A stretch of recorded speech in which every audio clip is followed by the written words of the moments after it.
Петр, а как ты думаешь, результаты выборов? Вот с одной стороны, вроде там много по почте, много так-сяк, но с другой стороны, считать-то все равно будут сегодня, да, начиная с определенного часа. Абсолютно нет. Когда мы узнаем Только результаты выборов более или менее определенные? Или они будут определенными только тогда, когда перевес в ключевых вот в этих штатах перевертышах будет на стороне одного из кандидатов, а в других случаях это будет долго еще тянуться? Вот. Свет.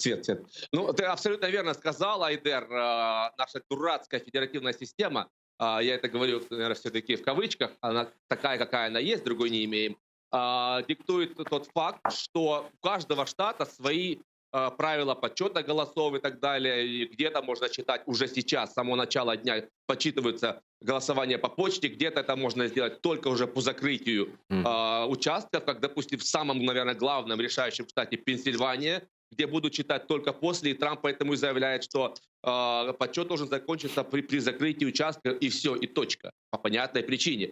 Поэтому очень много этих вот неизвестных составляющих здесь. Наверное, с 7 часов вечера по американскому времени мы уже будем получать первую картинку вот из этих штатов восточного побережья.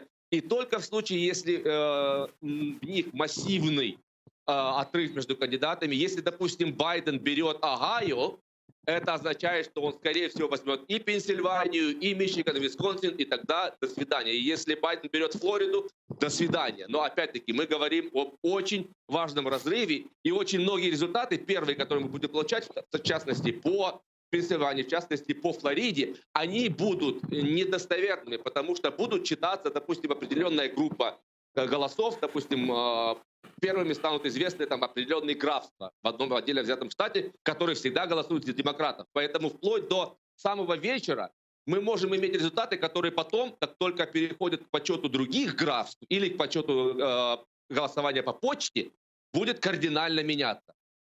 Согласен, Майкл?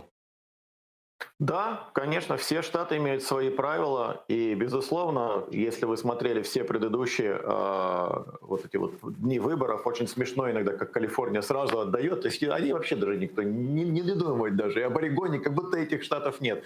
И я могу сразу сказать, то есть будет картинка, где будет написано 270, и будет игра. То есть если у нас еще где-то неопределенность, и как только, я даже могу сказать, как у CNN будет в этом году, у них будет так, у них будет нарисовано 270 для Байдена, будет стоять такая вот линия, это гарантированно мы получим, но даже еще не объявили, и это связано с тем, что солнце идет от Нью-Йорка к Сан-Франциско, и они не могут объявить, да.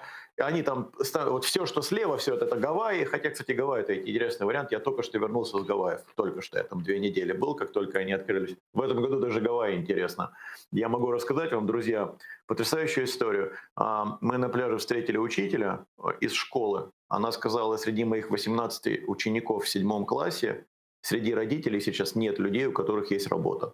И у меня просто вот волос. Она говорит, нету. Я говорю, как? Она говорит, понимаете, все время, все года здесь ненавидели туристов о том, что они вот здесь все.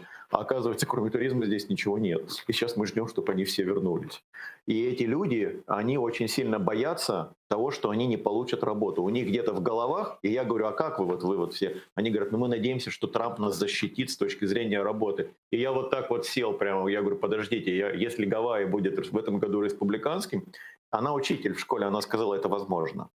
Угу. И я опять про себя подумал, это та самая неопределенность, ведь еще ковид. У нас все в кучу. У нас беспрецедентная абсолютно ситуация. Поэтому вы забудьте обо всех своих моделях. Это то, что я всем говорю. Забудьте. Не работает ни одна ваша модель. Мы не знаем, что будет.